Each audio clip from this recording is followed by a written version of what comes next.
In world mythology, few names are as widely known or as celebrated as Arthur, Merlin, and the legend of Excalibur. The legend of the hero king who will one day return to save his people has persisted throughout time, emerging in this age as the Christian saviour, whom many Christians believe will return in the second coming. While the fog of history has engulfed the etymology of the legend, there is still an historical foundation to the meaning of these stories. The 5th to the 7th century are known as the Dark Times, as literacy levels collapsed following the Roman evacuation. Hence, not many sources exist for this time of calamity and immense social upheaval. During this time, the population of what would become Britain shifted between tribes, languages, and beliefs. The wizard Merlin is seen as being of the old druidic faith, based around nature and the worship of a pantheon, or a twin set of gods, masculine and feminine. As time passed, Christianity emerged from the Roman Empire and was brought to the British Isles, causing many of the Anglo-Saxons to convert to this new faith of the one true God. It is from these times, from the many interpretations of the Arthurian legend. The first mention we have of Merlin appears in a tome called The History of the Kings of Britain, written by a Welsh bishop named Geoffrey of Monmouth, circa 1135. Later legends of Excalibur, the Round Table, and episodes of courtly love were added by Thomas Malory in his Maud d'Arthur, of which we will speak more later. To begin with, Geoffrey claimed in the beginning of his tome that Britain, or Britannia, as it was known to the Romans, is named for Brutus, who came to England after escaping the siege of Troy. In his history, Geoffrey chronicles the early life of the wizard Merlin, the Wild, or Merlin Wilt, who was sent for by the unpleasant King Vortigern to solve the problem of why his castle, built on Mount Snowdon, persistently collapsed. Some argue that Merlin was an invention of Geoffrey, but other scholars, such as Robert Graves and Nikolai Tolstoy, contend that the legend may come from the tale of a Welsh bard called Merlin, whom some believe to have lived circa 573 current events. But the date of Merlin's existence and Arthur's life do not coexist, so it is altogether likely Geoffrey invented Merlin as a plot device. Some sources claim Merlin foretold the coming of Arthur as a champion of the Britons by telling Vortigern that he saw 2 dragons, one white, one red, fighting in the pool beneath the castle. The more likely story comes from a different telling in which Vortigern's so-called wise men informed him that to ensure the safe construction, he must sprinkle Merlin's blood upon the masonry. Merlin, being a little more practical, politely informed Vortigern of the bog underneath his castle for which it was collapsing under, and that by draining it, Vortigern will have a solid foundation for his castle. Merlin's power would be called again, as he prophesied of Vortigern's death in fire in his own tower. And this came to pass as Vortigern was supposedly usurped the Welsh crown, and was deposed and destroyed by a man named as Aurelius Ambrosius.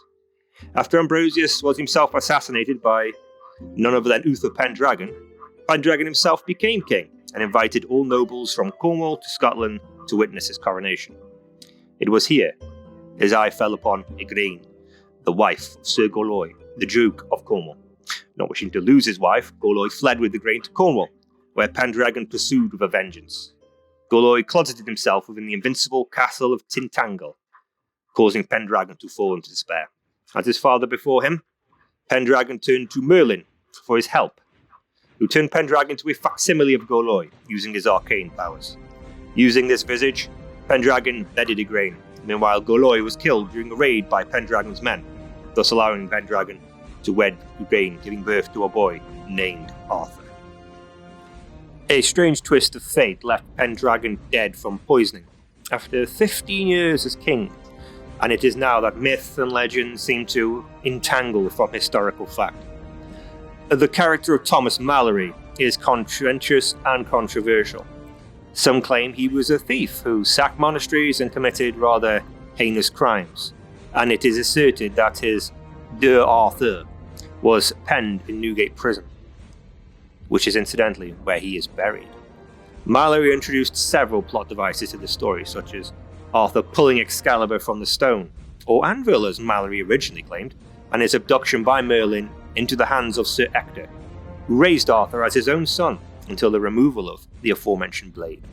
Arthur, if he did exist, was, according to some sources, a Roman general who decided to remain after the Roman army evacuated in 410 CE.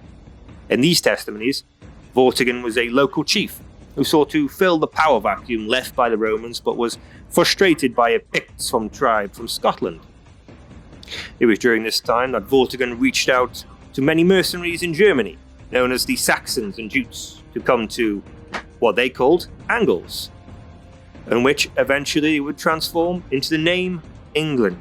The original Britons, whom Brutus named and the Romans conquered, were the Celts who were displaced by the Anglo-Saxons further into Wales and Cornwall. The Saxons who settled in England did so as mercenaries, who were paid for by Vortigern, but after Vortigern ran out of funds, they decided to stay. Arthur himself could have been named after Arthurius, who was believed to have successfully stalled the Anglo-Saxon invasion in numerous battles, the most divisive being the Battle of Badon. Arthur's fantastic end came, according to Geoffrey, at the Battle of Camlan, in which he was slain fighting his nephew Mordred, opposed to fighting the Saxons, as some sources claim. Upon his death, Arthur is spirited away to the Isle of Avalon, likely to be modern-day Glastonbury Abbey.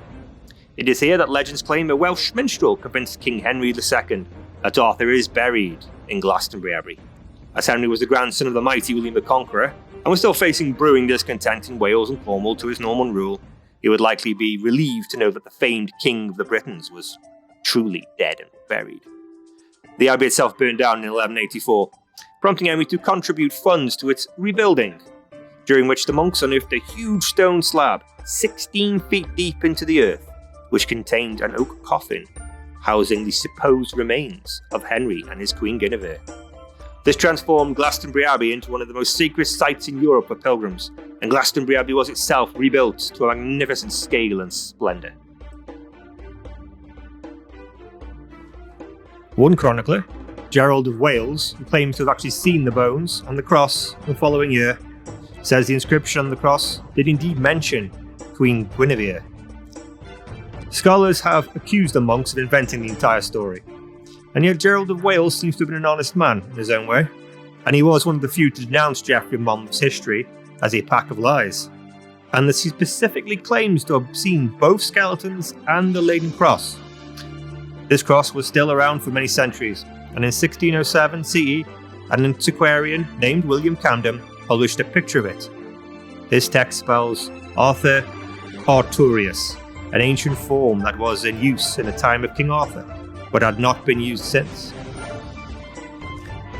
In Winchester Castle hangs a great round table inscribed with the names of Bors, Lancelot, Gawain, and Arthur's other knights, the image of Arthur himself being added on the orders of Henry VIII. It is a tournament table, and its construction is suspected to date back to 1290 CE.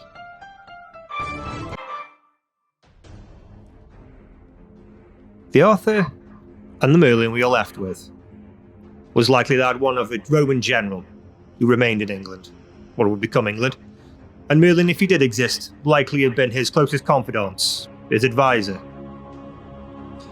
The time and tides of fate have blurred the lines between legend and reality. As mentioned earlier, the Dark Ages was a time where very little was actually written down. So to discern between myth and reality is all but impossible. But the effects of these men are still felt to this day. They are still very much part of the modern zeitgeist. They're still part of the modern myth. Legends have been written about them today and reinterpreted about them. And it is unlikely that the names of Arthur or Merlin will be forgotten anytime soon.